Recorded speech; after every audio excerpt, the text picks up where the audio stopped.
Les amis, nouvelle journée, nouvelle vidéo. Aujourd'hui, on est le lundi 27 novembre, bientôt décembre. Je suis un peu déçu parce que normalement la semaine dernière, on devait me livrer mon Tinaco, la réserve à eau de 2508 que j'avais prévu de monter ici. J'avais tout ramené, j'avais tout le matériel. Bon là, j'ai laissé les barres qui sont là pour modifier ma sortie d'eau, la pousser par là. Je peux pas le faire tout de suite parce que je sais pas exactement.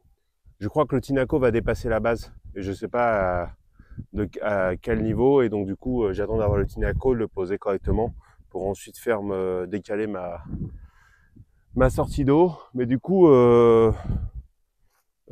ici, j'ai pas de signal. Donc, j'ai envoyé tant bien que mal des messages à ma femme pour qu'ils les contactent.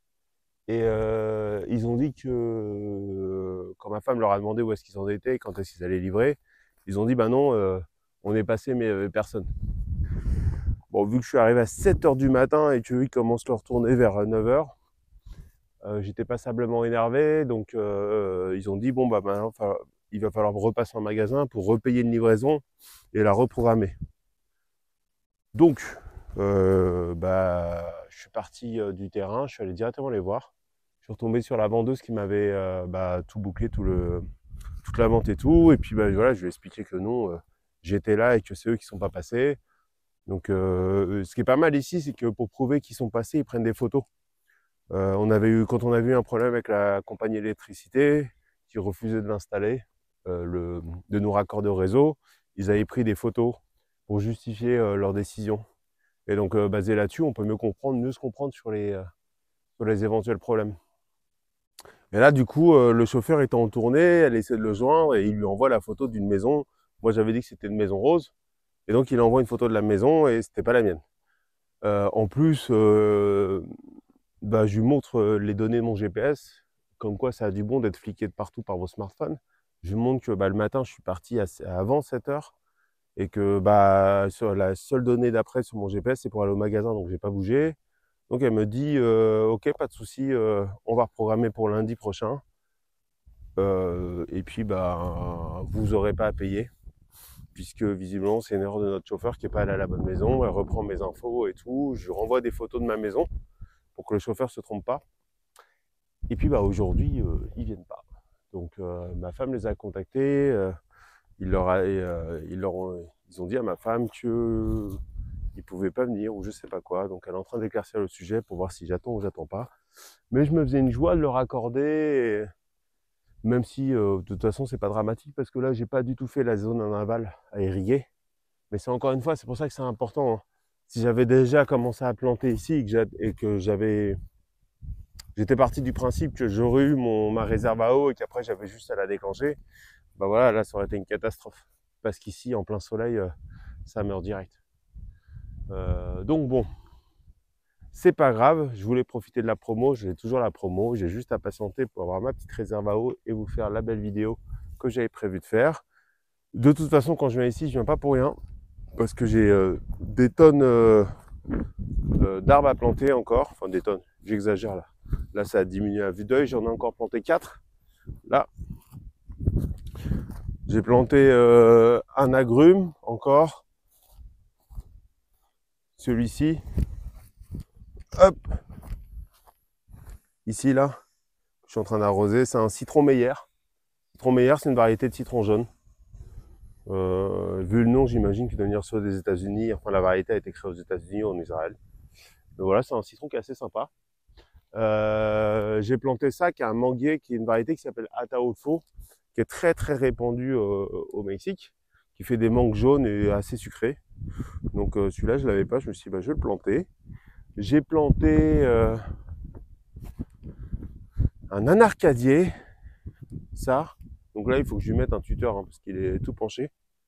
Quand il m'était arrivé fenduyé, donc il partait de travers, et le vendeur m'en avait redonné un autre. Du coup, il m'avait dit, celui-là, il repartira, t'inquiète pas. Mais bon, un anarcadier, c'est des noix de cajou. Ça fait des noix de cajou. Alors les noix de cajou, dans l'absolu, on est fan. C'est juste le traitement qui est compliqué quand vous récoltez le fruit, il ne se mange pas comme ça. là, il y a une carapace qu'il faut faire sauter qui contient un gaz toxique à l'intérieur ou un truc comme ça. Et je sais que dans les pays en voie de développement, ils la mettent, vous savez, sur les trucs comme en France, on a pour les gens qui vendent des marrons chauds dans la rue, là, un espèce de truc, une plaque chauffante. Et en fait, ils le font chauffer, le gaz explose, la carapace saute, et il y a la noix qui est libérée. Mais bon, c'est pas hyper sécure. Qu'est-ce que j'ai planté d'autre?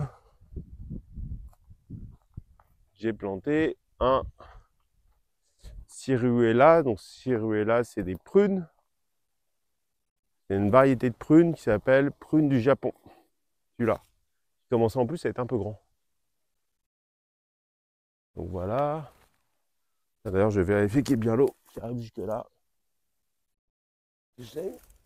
Voilà.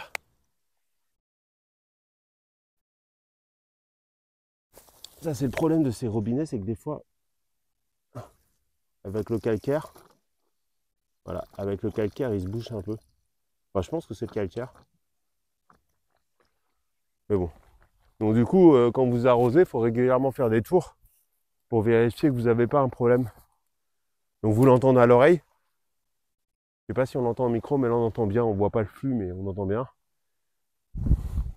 Et si vous entendez rien, vérifiez parce que sinon potentiellement vous êtes en train d'assoiffer vos arbres. Donc là, j'en ai profité aussi pour tondre. Et là, j'ai fait une énorme session. Bah, depuis que j'ai réparé le, comment on appelle ça, le réservoir de ma débroussailleuse, bah, du coup, j'y vais un peu plus à cœur joie là. Et donc, j'ai tout dégommé. Et ça me dit que voilà, là, ça, ces pierres-là, là, je tape à chaque fois dedans. Regardez, celle-là, je l'ai fendue. Et c'est super dangereux.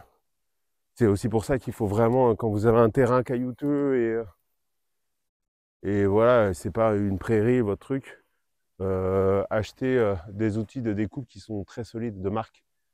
Parce que s'il se casse, c'est comme ça tourne à 10 000 tours par minute, votre engin, si vous cassez votre lame sur une pierre et qu'elle s'envole sur une personne, ah bah vous la tuez quoi. Et ça peut la projeter assez loin. Donc achetez toujours des marques style Oregon, style des grosses marques et surtout pas des produits d'import d'Asie ou qui sont pas vérifiés, qui sont pas adoubés par les professionnels. Ça c'est mon bananier que j'avais planté, le premier bananier qu'on avait planté. Et regardez, hein, bon lui il se développe très bien. Il est encore petit, c'est marrant, je sais pas à quelle vitesse ça pousse. Par contre, son fils là aussi.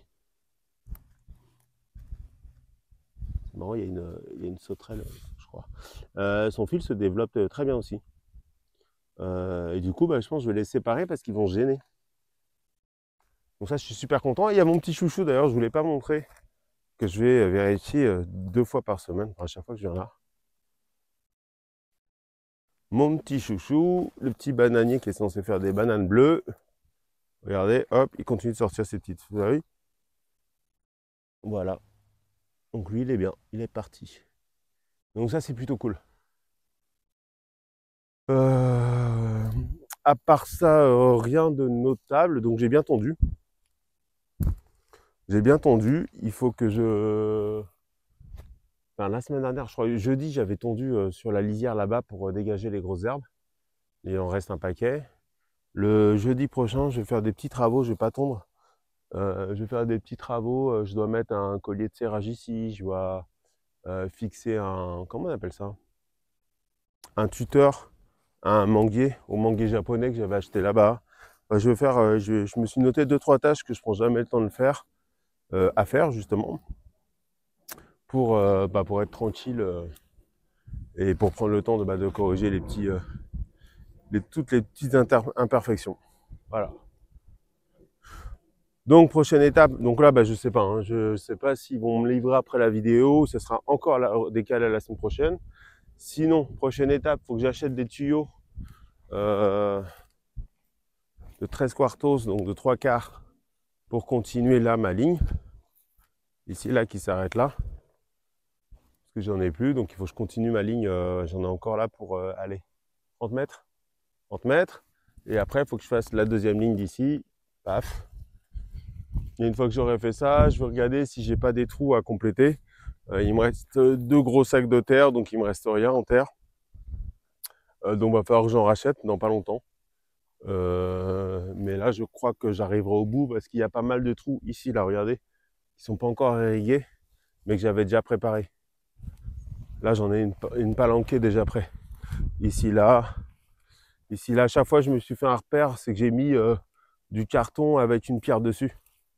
Vous voyez, là, on voit la pierre. Quand il y a ça, je sais que c'est un trou que j'ai préparé. Que c'est pas un carton qui traîne ou que c'est un carton qui s'est envolé. Et puis, bah, à contrario, j'ai d'énormes trous. Là, il me faut au moins 4 sacs, je pense. Il me faut 4 sacs pour le faire ça. Et puis en plus, il faut dégommer ça, là, qui est une saloperie épineuse, là, qui repousse partout. Donc voilà. Donc là, je commence à vraiment avoir le bout. Je sais pas, je dois avoir une quinzaine de trous à remplir. Et j'ai encore 3 lignes d'irrigation à faire. J'ai celle-là et ces deux-là à faire. Et ensuite, donc d'ici là, j'espère que j'aurai raccordé ma réserve d'eau là-bas. Et j'aurai le choix entre deux choses. J'aurai le choix entre m'occuper ici de la zone en aval que je compte faire.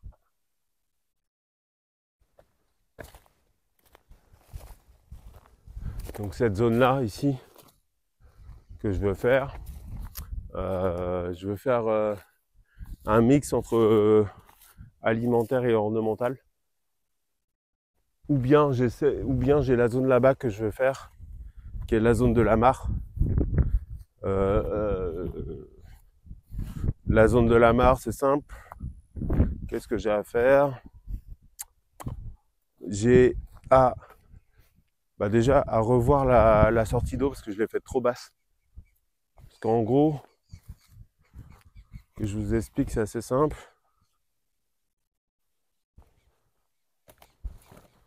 Ici, là, ce tas de caillasses pour faire une rivière. Ok, mais je pense que je ne l'ai pas fait assez haut, ma sortie d'eau. J'aimerais bien la faire un peu plus haut et faire un plus gros dénivelé. Donc je fais un dénivelé de caillasses. Par-dessus, je mets un géotextile. Je mets et puis bah voilà, je fais arriver l'eau. Et l'eau, je la fais tomber ici. Donc là, il faut que je nettoie, mais ça va être rapide. Ensuite, que je mette un géotextile, que je mette une bâche EPDM. Et après, que je mette une fontaine pour faire circuler l'eau. En sachant que j'ai deux solutions. Soit je la joue électrique. Ici, j'ai fait arriver l'électricité. Donc, il y a ça qui se désengage là. C'est pas super. Donc ça, électrique, ou bien je fais une fontaine solaire. Comme il n'y aura pas de poissons, il n'y a pas besoin d'un débit énorme, parce que ça va pas trop polluer. Ça va être juste, je vais couper, je pense, tout autour là, pour limiter les feuilles qui vont tomber dans la mare et qui pourraient en plus boucher la pompe. Et surtout, ces feuilles-là, elles font beaucoup d'azote. C'est quoi ça? On dirait un citron. Je pense qu'il y a des animaux qui vont dans mon compost là et qui vont gratter ou s'amuser ou je sais pas quoi, peut-être des chats ou j'en sais rien. Enfin bref, du coup, deux chantiers possibles, la mare ou là-bas. Je sais pas. La mare, je pense qu'il faut un budget de 1000 € pour tout faire parce qu'en plus derrière j'ai un trop plein. Je sais plus si je vous l'avais montré mon trop plein. Hop. Parce qu'il est que je tombe pas dedans. Voilà, là. Ça, c'est un trop-plein. Faut que je dégage toute la caillasse. Là, il y a un beau paquet. Ici, c'est le canal d'évacuation vers le trop-plein. Donc, il faut que je mette un tube. Donc, il y a un petit peu de boulot quand même à faire. Il y a un tout petit peu de boulot, mais c'est rien de bien méchant.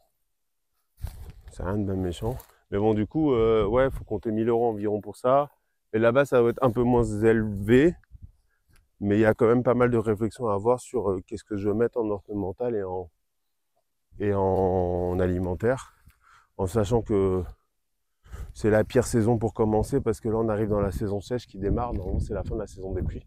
C'est hyper nuageux aujourd'hui, mais c'est souvent aux intersaisons, c'est là où ça peut péter le plus fort. Mais sinon, là dans quelques jours, voire quelques semaines, c'est la saison sèche. Et du coup, normalement, on plante pas à cette période-là. Mais c'est aussi pour ça que j'ai prévu de l'irrigation. Là, c'est pour pouvoir être plus autonome et indépendant de ces problématiques de saison. Donc voilà. Voici une petite vue du verger. Bien calme. Et donc, vu que j'ai pas de nouvelles depuis que j'ai commencé cette vidéo sur ma réserve d'eau, j'imagine que ça sera pour la semaine prochaine. Et donc, c'est pas grave, tant pis, on fait avec. Je vous souhaite une bonne journée et puis à très bientôt. Ciao, bye bye.